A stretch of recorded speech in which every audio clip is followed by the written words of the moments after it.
অনেকেই আমাকে প্রশ্ন করে একটা নবজাতক শিশুকে বা নিউবর্ন বেবিকে গোসল করানোর সঠিক সময়টা কি এবং কি ধরনের পানি আমরা ব্যবহার করতে পারি।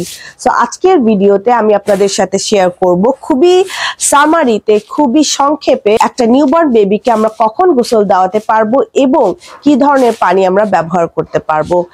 একটা নিউবর্ন বেবিকে আপনারা 72 ঘন্টা পর গোসল দেওয়াতে পারবেন, কারণ একটা নবজাতকের বা নিউবর্ন বেবির 72 ঘন্টা সময় লাগে তার বডি টেম্পারেচারটা বা শরীরের যে তাপমাত্রাটা সেটা নিয়ন্ত্রণ করার যে প্রসেসটা আছে সেটাতে অ্যাডজাস্ট করতে।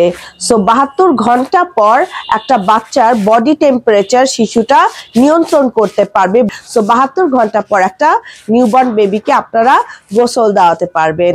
কিন্তু সাধারণত এটা সাজেস্ট করা হয় নাভি পড়ার পরই যদি আপনারা বাচ্চাকে গোসলটা দেন তাহলে খুব ভালো হবে।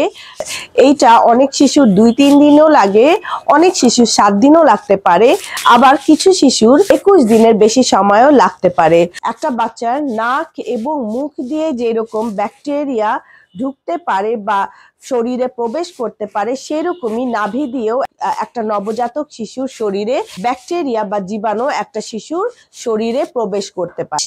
এখন আমি যে প্রশ্নের উত্তর দিব সেটা হচ্ছে গোসলের পানিটা কি রকম হবে বা আমরা গোসলের পানিতে কোনো কিছু মিক্স করতে পারবো নাকি।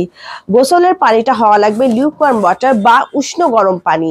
ছোট বাচ্চাকে ঠান্ডা পানি বা নর্মাল টেম্পারেচারের পানি দিয়ে গোসল করানো একদমই যাবে না। নবজাতক শিশুকে একদমই ঠান্ডা বা নর্মাল টেম্পারেচারের পানি দিয়ে গোসল করানো যাবে না এবং পানির মধ্যে কোনো ধরনের স্যাভলন, ডিটল বা অ্যান্টিসেপটিক সলিউশন মিক্স করা যাবে না, কারণ বাচ্চার স্কিন কিন্তু খুব বেশি সেন্সিটিভ হয়। স্পেশালি একটা নবজাতক শিশুর স্কিন খুব বেশি সেন্সিটিভ হয় এবং অনেক সময় দেখা যায় আমরা যদি এই ধরনের অ্যান্টিসেপটিক সলিউশন ব্যবহার করি বাচ্চার স্কিন লালচে হয়ে যেতে পারে বা র্যাশেজ হতে পারে বা অন্য কোনো সমস্যা দেখা দিতে পারে।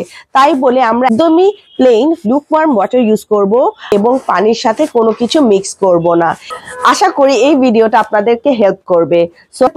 সো আমরা জানলাম যে 72 ঘন্টা পর একটা নবজাতককে গোসল দেওয়া যাবে, কিন্তু ভালো হবে যদি বাচ্চার নাভি পড়ে যাওয়ার পর গোসলটা দেওয়া হয়।